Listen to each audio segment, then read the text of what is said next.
News देख रहे हैं आप। मैं हूं आपके साथ साधना बत्रा। हमारे इस खास कार्यक्रम राखी का शुभ मुहूर्त में आप सभी का स्वागत है। तो देखिए, रक्षाबंधन यानी कि भाई बहन के प्यार का वो प्रतीक, जिसमें बहनें अपने भाई को रक्षा का सूत्र बांधती है। आज इसी विषय पर हम चर्चा करेंगे, साथ ही साथ आपको बताएंगे कि इस बार रक्षाबंधन का शुभ मुहूर्त क्या है।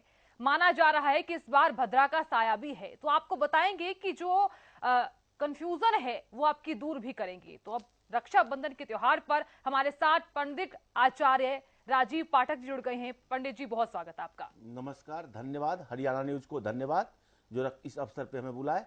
सबसे पहले समस्त देशवासियों को रक्षाबंधन का बहुत बहुत शुभकामनाएं और हार्दिक बधाई। किसी भी कार्य को प्रारंभ करने से पहले जो है गणेश स्तुति करते हैं, तो थोड़ा सा गणेश स्तुति कर लेते हैं। ओम वक्र तुंड महाकाय सूर्य कोटि समप्रभा निर्विघ्नं कुरु मे देव सर्व कार्येषु सर्वदा।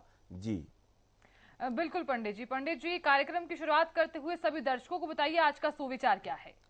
आज का सुविचार जो रक्षाबंधन है, आज जो है 11 अगस्त श्रावण मास पूर्णमासी तिथि जो प्रारंभ हो रही है वो 10:38 तक है। 10:38 सुबह से प्रारंभ हो रही है और 12 अगस्त को 7:05 तक ये पूर्णमासी का तिथि है। आज रक्षाबंधन है।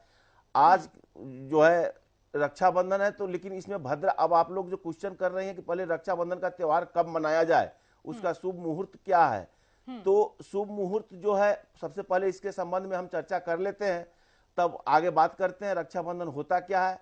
रक्षाबंधन, जैसा कि आपने कहा कि बहन अपने भाई को दाहिने कलाई पे राखी बांधती है, इसके लिए भाई उनको जीवन भर रक्षा करने का उनको वचन देते हैं और बहन भाई की लंबी आयु एवं सौभाग्य की कामना करते हुए हाथ में रक्षा मन थाली लेते हैं। थाली में मिठाई, रोली, अक्षत, रक्षा सूत्र, ये सब चीज, फूल, कुमकुम इत्यादि मिठाई, ये सब चीज रख करके सबसे पहले बहन जो है वो भाई को माथे पे तिलक करती है, फिर उनका आरती उतारती है।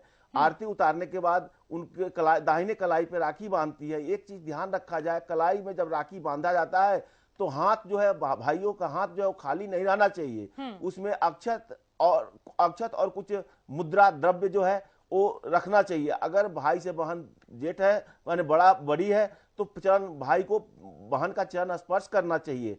बहन का चरण स्पर्श करने के बाद बहन आशीर्वाद देती है और उस राखी को जो बांधते हैं उसमें 3 गांठ जरूर लगानी चाहिए। 3 गांठ लगाने के पीछे की पौराणिक एक कथा है कि 3 गांठ क्या चीज का द्योतक होता है। तो 3 गांठ जो होता है, पहला गांठ जो होता है भाई की लंबी आयु की कामना करता है, दूसरी गांठ जो होती है वो बहन की लंबी आयु की कामना करती है, और तीसरा भाई बहन गांठ जो होता है वो भाई बहन के रिश्ते को लंबे माने रखने के लिए यह तीसरा गांठ माना जाता है। और ऐसा माना भी जाता है तीनों गांठ त्रिदेव भगवान ब्रह्मा विष्णु महेश की वो सूचक होते हैं, तो इसलिए 3 गांठ होना चाहिए। और भाई उसके बाद जो है उन बहन को आशीर्वाद स्वरूप आशीर्वाद देते हैं और उपहार देते हैं। उपहार में द्रव्य मूल्य इत्यादि चीज देते हैं। अब थोड़ी सी चर्चा पहले ये हम कर लेते हैं कि रक्षाबंधन आपने कहा 11 और 12 2 दिन है, तो किस दिन मनाया जाए और क्यों मनाया जाए, और क्यों अगर 11 को नहीं मनाते हैं तो 12 को क्यों मनाया जाए और 11 को क्यों नहीं मनाया जाए। तो इसके प्रति विभिन्न विद्वानों का सबका अलग अलग मत है। पूर्णिमा तो जो होता है वो 10:38 पे शुरू हो रहा है 11 तारीख को, और खत्म जो हो रहा है 12 तारीख को 7:05 सुबह में खत्म हो रहा है। लेकिन 11 तारीख को क्या है कि भद्रा का भी साया है। अब आप लोग कहिए कि भद्रा का क्या चीज है जो, लेकिन भद्रा पाताल लोक में है, फिर भी अब क्या बात है जो भद्रा के कारण। तो भद्रा कौन थी? भद्रा शनिदेव की बहन थी, छाया की पुत्री थी। तो भद्रा ने जब जन्म ली थी तो उस समय में सब जगह विनाश ही विनाश होने लगा था। किसी भी मंगल कार्य में जाती थी तो वहां विघ्न हो जाता था। तो ऐसा माना जाता है कि भद्रा काल में कोई शुभ कार्य नहीं करना चाहिए। और पौराणिक मान्यता के अनुसार ऐसा भी माना गया है कि प्रकांड पंडित रावण, उन्होंने जो सब कुछ जानते थे, उनकी बहन ने भी उनको भद्रा काल में राखी बांधी थी, तो उसी समय से उनका सर्वनाश होना स्टार्ट हो गया था। तो इस चीज को देखते हुए, और एक चीज और है कि हिंदू में यह माना जाता है कि जिस तिथि को उदय होती है उसी तिथि को माना जाता है। कम से कम 3 प्रहर होना चाहिए, और 24 मिनट का प्रहर, कोई 48 मिनट का प्रहर मानते हैं। लेकिन सूर्योदय जो है वो 12 तारीख को ही जो पूर्णिमा तिथि है, श्रावण मास का पूर्णिमा तिथि है, वो 12 अगस्त को ही हो रहा है। और 11 को क्या है, भद्रा का विषाया है, उत्तराषाढ़ा नक्षत्र भी है। तो इस चीज के कारण 11 को अगर लोग रक्षाबंधन नहीं, राखी नहीं बांधते हैं तो ज्यादा अच्छा होता है। 12 को सबसे शुभ मुहूर्त जो है, सूर्योदय सुबह 5:52 पे है, तो सुबह 5:52 से लेकर के 5:52 से 7 बजे तक जो है वो सबसे उत्तम सभी चीज से ये अपना मत है। वैसे आप चौघड़िया में अमृत शुभ और लाभ, चौघड़िया में 11 को भी अगर बहुत जरूरी है तो वहां बांध सकते हैं अब चौघड़िया में। और अभिजीत मुहूर्त जो हरि को अति प्रिय होता है उसमें भी रक्षाबंधन करवा सकते हैं। लेकिन और 12 तारीख को वैसे 7 बजे तक पूर्णिमा है, लेकिन उसके बाद पंचक 2 बजे के बाद स्टार्ट होता है। 2 बजे तक शुभ, अगर किसी कारणवश सुबह में लोग नहीं करवाते हैं तो 12 तारीख को रक्षाबंधन जो है 8 मैंने सुबह एक राहु काल छोड़ करके, जो कि लगभग 11:15 से लेकर के 12:30 तक है 12 तारीख को, उस बीच में नहीं बांधना है। इसमें चौघड़िया भी शुभ लाभ और अमृत का आ रहा है, तो सबसे शुभ समय 12 तारीख को है 5:52 से 7 बजे तक। अगर इसमें नहीं करते हैं तो 2 बजे तक, 11:15 से 11:30 तक, 11:15 से 12:30 तक का समय छोड़ करके वहां तक भी बनवाना अच्छा रहेगा। वैसे सारे विद्वानों का अलग अलग मत है जी। बिल्कुल पंडित जी, अगर बहनें अपने भाई को 11 अगस्त को राखी बांध रही हैं तो ऐसे में शुभ मुहूर्त क्या होगा, क्योंकि 11 अगस्त को माना जा रहा है कि भद्रा का साया है, जिस तरह से आपने जिक्र भी किया है। देखिए 11 अगस्त को जैसे अब बहुत सारा समय है। अब मैं देखिए, अब एक चीज और भी देखा जाता है, राखी दोपहर को ही बांधना शुभ माना जाता है। तो अभिजीत मुहूर्त जो है, अगर 11 तारीख को जो है तो अभिजीत मुहूर्त जो है 11:37 से 12:29 तक है। तो अगर कोई किसी कारणवश मानते हैं, हालांकि भद्रा पाताल लोक में है, फिर भी अगर कोई करते हैं तो ये 11:37 से 11 तारीख को जो है 12 बजे तक अच्छा माना जाएगा। और भद्रा का पूछ जो है, भद्रा का पूछ 11 तारीख को 5:18 से 5:16-18, जो अलग अलग समय अलग अलग स्थान के हिसाब से 5:16 से लेकर के 6:16 तक, ये भी थोड़ा ठीक माना जाता है। और भद्रा जो है 11 तारीख को रात्रि को 8:51 पे समाप्त हो रही है, तो 8:52 के बाद 9:20 तक, वो भी थोड़ा रात्रि में, लेकिन रात्रि में कोई शुभ कार्य नहीं किया जाता है, इसीलिए हमने ये चर्चा किया है जी। बिल्कुल पंडित जी, ये भी बताइए कि बहनों के लिए रक्षाबंधन का त्योहार सबसे अहम क्यों माना जाता है? रक्षाबंधन का मतलब क्या होता है? देखिए, रक्षाबंधन का मतलब जो होता है, मैं इसके समय अब थोड़ा मंत्र का भी चर्चा कर लूंगा, लेकिन सबसे पहले महत्व जो आपने क्वेश्चन किया है उसके बारे में जानते हैं। ये शुरू से ही इसके पीछे पौराणिक कथाएं हैं कि रक्षाबंधन कहां से क्या किया जाए। देखिए, एक दैत्यराज बलि थे, तो दैत्यराज बलि भगवान विष्णु के परम भक्त थे, बहुत बड़े भक्त थे। तो भगवान विष्णु वामनावतार लेकर के अपने भक्त की परीक्षा लेने के लिए दैत्यराज बलि के पास पहुंचे। तो बावन ने कहा कि मुझे दैत्यराज बलि से कि मुझे 3 पग चाहिए। तो उन्होंने कहा ठीक है। तो उनका पहला पग में आकाश पाताल 2 पग में हो गया, अब तीसरे पल में कुछ बचा ही नहीं। तो बलि समझ गया कि भगवान मेरी परीक्षा ले रहे हैं, तो उन्होंने अपना सर रख दिया। तो सर रख दिया तो उनके ऊपर बावन जी ने, भगवान विष्णु अवतार, उनके ऊपर रखा और वचन ले लिया कि आप मेरे साथ पाताल लोक में चलोगे। तो जब बलि के साथ भगवान विष्णु पाताल लोक में चले गए तो माँ लक्ष्मी को सोची कि आप क्या कर सकते हैं। तो उन्होंने आकर के दैत्यराज बलि को राखी बांधी थी और उसके वचन ली थी। दैत्यराज बलि को उन्होंने भाई माना था और उसके बाद उन्होंने वचन लेकर के और भगवान विष्णु को अपने साथ ले गई थी। और ऐसा भी माना गया है रक्षाबंधन में बहन जो है भाई को राखी बांधती है भाई की दीर्घायु की कामना करते हुए, सौभाग्य की प्राप्ति करने के लिए। इसके बदले में भाई जीवन भर बहन की रक्षा करने का वचन देता है। इसके संबंध में कुछ पौराणिक अपने लगभग 6000 वर्ष पुराना कथा भी है, जो कि चित्तौड़ की महारानी कर्णावती जो विधवा थी, उन्होंने एक राखी बांधा था, जो कि गुजरात के राजा से बचने के लिए शायद हुमायूं जी को राखी एक जो है उनको राखी बांधा था। उसी समय से यहाँ पे रक्षाबंधन का प्रचलन हो गया है, जिसके बदले में भाई ने बहन को रक्षा का वचन दिया और उससे उन्होंने चित्तौड़ की राजगद्दी को बचाया था। तो इस तरह से ये जो पर्व होता है रक्षाबंधन का, वो बहन बांधती है भाई की लंबी आयु के लिए और भाई इसके बदले में बहन की रक्षा का वचन देता है। बिल्कुल पंडित जी ये भी बताइए हमारे दर्शकों को, क्योंकि इस बार राहु काल का समय भी बताया जा रहा है, तो क्या राहु काल के समय कोई भी माना जाता है कि शुभ कार्य तो नहीं कर सकते हैं, लेकिन राहु काल का समय क्या है ये भी दर्शकों को बताइए। देखिए, राहु काल तो जानते हैं, कोई भी ऐसा कार्य जिसका दीर्घकालीन परिणाम प्राप्त होता है राहु काल में नहीं करना चाहिए। तो 12 तारीख को जैसे कि मेन कहा गया है, 12 तारीख को राहु काल का समय जो है वो पौने 11 से लेकर 12:30 तक लगभग अप्रोक्स अलग अलग जगह पे हो सकता है। और 11 तारीख को 2:07 से 3 बज के समथिंग 40-45 मतलब 1.5 घंटा का राहु काल रहता है, 2 बजे से प्रारंभ होकर के। तो राहु काल में कोई भी ऐसा कार्य जिसका दीर्घकालीन परिणाम प्राप्त होता हो वो राहु काल में नहीं करना चाहिए। और एक काल अभिजीत मुहूर्त, अभिजीत मुहूर्त हरि को अति प्रिय होता है। तो कोई भी कार्य जो अभिजीत मुहूर्त में किया जाता है वो बहुत अच्छा होता है। अब आप लोग को थोड़ी सी एक चीज, मैंने रक्षाबंधन का सब कुछ तो जिक्र किया है, तो कौन से मंत्र से, एक मेरा अपना इरादा है कि किस मंत्र से बहन जो है अपने भाई को राखी बांधे, उस मंत्र का थोड़ा जिक्र कर लेना चाहिए। तो जिस समय बहन भाई के कलाइयों में राखी बांधती है तो वो क्या है, वो ओम एन बद्धो बलि राजा दान वेंद्रो महाबला तेन त्वाम मनु बदनामी रक्षे माचला माचला। इस मंत्र से ही स्पष्ट होता है कि उनकी आयु की कामना करते हैं, इसके बदले में वो हमें ये हमें रक्षा करने का वचन देते हैं। और एक चीज और ध्यान रहे कि अब ये थोड़ी सी चर्चा ये कर लेता हूं कि अगर राखी बांधते समय दिशा कौन सी होनी चाहिए। तो भाई जो बैठेंगे उनका दिशा पूरब की तरफ, मुख की दिशा पूरब की तरह होनी चाहिए। और बहन जो बैठेगी उनकी मुख की दिशा जो है वो पश्चिम की तरह होनी चाहिए। जी बिल्कुल पंडित जी आपने जिक्र तो कर ही दिया है, तो अब जिक्र कर लेते हैं, क्योंकि ऐसा माना जाता है कि अगर बहनें अपने भाई को राखी बांध रही हैं तो उस दिन तुलसी का पौधा भी लगाया जाना सबसे अहम माना जाता है।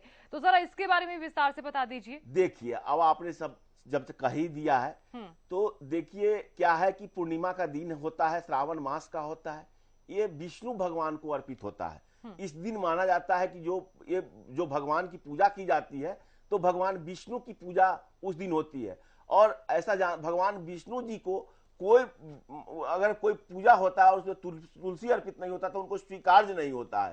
तो इसलिए ये माना गया है कि उस दिन तुलसी का पौधा लगाया जाए। भगवान विष्णु को तुलसी अति प्रिय होता है, इसलिए उस दिन तुलसी का पौधा लगाया जाता है, तुलसी का मतलब भगवान को अर्पण किया जाता है। जी बिल्कुल पंडित जी हम जिक्र कर लेते हैं रक्षाबंधन की पौराणिक कथा क्या है।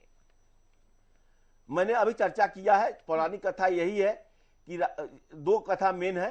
एक तो जो अभी जो राजा बलि दैत्यराज बलि को मां लक्ष्मी जी ने बांधा था, इसके पीछे बहुत सारी कथा है। तो मेन कथा जो है, दैत्यराज बलि को मां लक्ष्मी जी ने भाई बांधा था, राखी बांधा था और अपने साथ ले गया था, इस कथा का जिक्र कर लिया। दूसरा जो है, भगवान कृष्ण को द्रौपदी ने अपने पल्लू से बांधा था, जब उन्होंने एक संग्राम में मारा था किसी को तो उनका अंगुली जो है कट गया था। उस समय द्रौपदी, महाभारत काल में, तो द्रौपदी ने उनके पल्लू बांधी थी, जिसके बदले में भगवान ने उन्हें चीरहरण के समय रक्षा किया था। तो दूसरा ये भी है। तीसरा, चित्तौड़ की रानी, विधवा रानी कर्णावती का भी कथा आता है, जिसके सामने में जिनकी रक्षा हुमायूं जी ने किया था। तो ये बहुत सारे, बहुत पौराणिक कथाएं बहुत सारी हैं, लेकिन जो मंत्र भी है, ओम एन बद्धो बलिराया दानवेंद्रो महाबला तेन त्वाम मनु बदनामी रक्षे माचला माचला, ये बलि और मां लक्ष्मी का ही उसी चीज को दर्शाता है। तो इनकी पौराणिक कथा बहुत पहले से आ रही है। तो इसके संबंध में ये माना जाता है कि बहन भाई की लंबी आयु की कामना करे, इसके बदले में भाई उनके जीवन की हमेशा रक्षा करेंगे। जरूर एक चीज ध्यान रखें, रक्षाबंधन का सूत्र जो होता है उसको 3 गांठ जरूर बांधे। 3 गांठ में की चर्चा मैंने पहले की है, क्योंकि 3 गांठ। जी बिल्कुल पंडित जी ऐसा भी कहा जाता है कि अगर किसी बहन का भाई नहीं है तो वो अपनी बहनों को राखी बांधती है, यानी कि वो भी यही कामना करती है कि हमारी बहन जो है वो सदा सलामत रहे। तो ऐसे में बहनों को अगर राखी बांधी जाए तो उसका शुभ मुहूर्त क्या होगा? देखिए, शुभ मुहूर्त तो वही होता है, मुहूर्त तो किसी के लिए भी वही होता है। आपने कहा कोई जरूरी नहीं सगा भाई ही, अगर आपने कहा बहन को भी बांधना, कोई किसी को भी रक्षा सूत्र है। ये मंत्र ही जो है ये रक्षा सूत्र है। इन बद्धो बलि राजा दानव इंद्रो महाबला तेन त्वाम मनु बदनामी रक्षे माचला माचला, ये कहीं पे भी रक्षा सूत्र बनवा। रक्षा, ये सूत्र क्या है? रक्षा की बंधन है। और ये जरूरी नहीं कि अपना भाई हो उसी को। क्या आपने देखा मां लक्ष्मी दैत्यराज बलि को जो राखी बांधे थे, सगे भाई बहन तो नहीं थे। बिल्कुल। किसी को भी उनको भाई जिसको मान लीजिए, क्या द्रौपदी और भगवान कृष्ण जो है सगे भाई तो नहीं थे, उनको भी राखी बांध दिए। और मुहूर्त की जहां तक बात होती है तो मुहूर्त तो सबके लिए एक ही है, उसी मुहूर्त में आप राखी बांधे। और थोड़ा सा चर्चा जो है, अगर कलर पे अगर हो, आप लोग कलर पे भी ध्यान दे, भाई की राशियों पर भी ध्यान दे, तो ये भी सही रहेगा। जी पंडित जी, रक्षाबंधन के दिन जो वस्त्र धारण किए जाते हैं उसका भी जिक्र कर दीजिए कि अगर महिलाएं कौन कौन से कलर्स का वस्त्र धारण कर सकती है, यानी कि ऐसा भी माना जाता है कि जो काले रंग के वस्त्र होते हैं वो धारण नहीं किए जाते जी, हैं। किसी भी शुभ कार्य में काले रंग को वर्जित किया जाता है। महिलाओं को सुहाग माने जो होती है, जो सुहागी है, वो तो लाल, और हर एक राशियों के हिसाब से अलग अलग होता है। लेकिन अपनी तो जनरल जो पूजा करते हैं भगवान विष्णु को, तो पीला वस्त्र ज्यादा प्रिय है, और भगवान विष्णु का दिन होता है तो पीला वस्त्र ज्यादा, और दिन के हिसाब से शुक्रवार है तो श्वेत है, थर्सडे है तो पीला है। इस चीज से, और अपनी राशि के हिसाब से काला वस्त्र तो वर्जित होता ही होता है। लेकिन भाइयों को अगर राशि के हिसाब से राखी बांधे तो वो ज्यादा अच्छा होगा। जैसे कि आप जो चर्चा किया कि भाई का, अब राशि क्या होता है, जिस समय जन्म लेते हैं उस समय चंद्रमा जिस राशि में होती है उसी राशि को राशि मानते हैं। भाई का राशि मेष है तो उन्हें लाल रंग, मेष राशि का स्वामी मंगल होता है, उन्हें लाल राखी बांधे तो ज्यादा फायदा होगा। वृष राशि है, वृष राशि का स्वामी शुक्र होता है, शुक्र को सफेद नीला रंग ज्यादा प्रिय है, तो उस चीज से आप उनको राखी बांधे तो ज्यादा अच्छा होगा। मिथुन राशि है, मिथुन राशि का स्वामी बुध है, बुध के लिए हरा रंग की राखी बांधे तो ज्यादा अच्छा होगा। उसके बाद कर्क है, कर्क के राशि स्वामी चंद्रमा है, उनको श्वेत रंग का राखी बांधे तो ज्यादा अच्छा होगा। सिंह है, सिंह राशि का स्वामी सूर्य है, सूर्य के लिए लाल और पीला रंग का राखी बांधे तो ज्यादा अच्छा होगा। फिर उसके बाद कन्या है, कन्या का स्वामी बुध है तो उनके लिए गहरा हरा रंग का राखी बांधे तो ज्यादा अच्छा होगा। उसके बाद तुला है, तुला राशि के कन्या के बाद तुला है, तुला राशि के स्वामी शुक्र है, तो शुक्र के लिए आप गुलाबी रंग का राखी बांधे तो ज्यादा अच्छा होगा।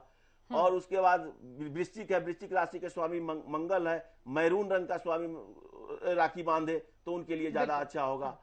वृश्चिक के बाद जो है धनु है, धनु राशि के स्वामी स्वयं गुरु है, उनको पीला रंग का राखी बांधे तो ज्यादा अच्छा होगा।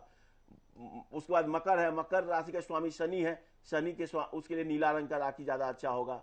मकर के बाद कुंभ राशि है, कुंभ अगर भाइयों की राशि कुंभ है, कुंभ राशि के स्वामी शनि है, शनि के लिए उनके लिए भी गहरा हरा ज्यादा अच्छा होगा। और सबसे अंत में जो है मीन राशि है, मीन राशि के स्वामी जो है गुरु होते हैं, तो उनको पीला रंग का राखी बांधे तो ये ज्यादा बेहतर होगा। अगर इस हिसाब से अगर कोई चॉइस करते हैं, अगर कुछ देखते हैं तो उनके लिए ये ज्यादा अच्छा होगा। जी बिल्कुल पंडित जी, हमने काल के बारे में तो जिक्र कर ही लिया है, भद्रा का साया कब होगा, राहु काल का जिक्र भी कर लिया है। अब ये भी जिक्र कर लेते हैं कि अगर भाई अपनी बहनों को उपहार दे रहे हैं तो क्या क्या सामान दे सकते हैं, क्योंकि ऐसा भी माना जाता है कि सूट दे सकते हैं या फिर कोई भी ऐसा शुभ काम जो है वो क्या उस दिन कर सकते हैं। जी अच्छा, एक चीज मैंने देखा है कि इस दिन आयुष्मान योग और सौभाग्य योग का भी निर्माण हो रहा है, तो शुभ काम का। और लेकिन 2 बजे के बाद पंचक का भी, 12 तारीख को 2 बजे के कुछ देर बाद पंचक भी हो रहा है, जो कि 12 तारीख से लेके आगे तक चलेगा। तो पंचक में कुछ नहीं काम करना चाहिए, 2 बजे से पहले ही शुभ काम करें।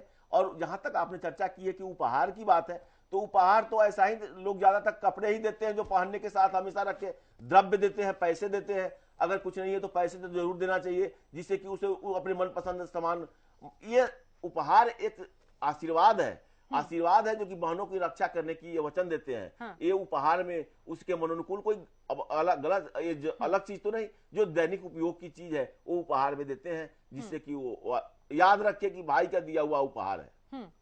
बिल्कुल पंडित जी, क्या बहनें अपने भाई को मोली का धागा भी बांध सकती हैं, क्योंकि ऐसा माना जाता है कि राखी अगर बांध रही हैं तो मोली का धागा अगर बांधती हैं तो सबसे ज्यादा अच्छा रहता है। देखिए, अभी लोग रक्षाबंधन कहते हैं, आप कहीं मंदिर में भी जाते होंगे तो देखेंगे पंडित आपको एक धागा बांधता है। कोई भी पूजा होता है तो देखते हैं कि एक धागा, तो मौली ही तो है।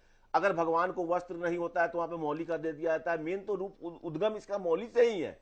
और मेन जो होता है वो धागा क्या होता है, वो धागा रक्षा सूत्र है, वो रक्षा करती है भाइयों को परेशानियों से।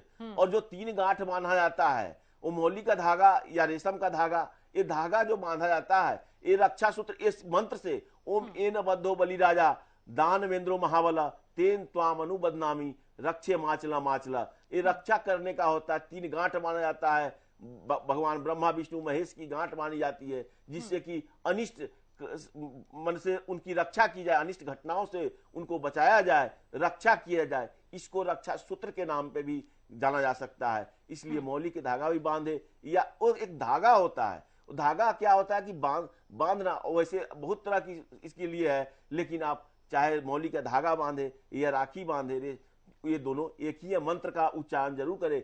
भावना उत्तम होनी चाहिए कि मैं अपने ऐसा नहीं कि राखी बांधते समय आपके मन में कोई भावना गलत हो। आप भाई की लंबी आयु की हर विपत्तियों से बचाने की कामना के साथ भाई को राखी बांधे, और भाई निश्चल रूप से बहन को रक्षा करने का वचन दे। यही इस पर्व का मतलब है, सब कुछ है। बिल्कुल पंडित जी आपने काफी मसलों पर हमारे साथ चर्चा की, रक्षाबंधन का महत्व क्या होता है सभी दर्शकों को बताया, साथ ही साथ इनके मन में जो आशंका थी वो भी आपने दूर की कि भद्रा का साया है तो आप 12 अगस्त को राखी बांध लीजिए। तो देखिए तमाम विषयों पर हमने बातचीत की, साथ ही साथ उम्मीद है कि आप भी रक्षाबंधन का त्योहार काफी अच्छे से मनाएंगे। पंडित जी बहुत बहुत शुक्रिया हमारे साथ जुड़ने के लिए।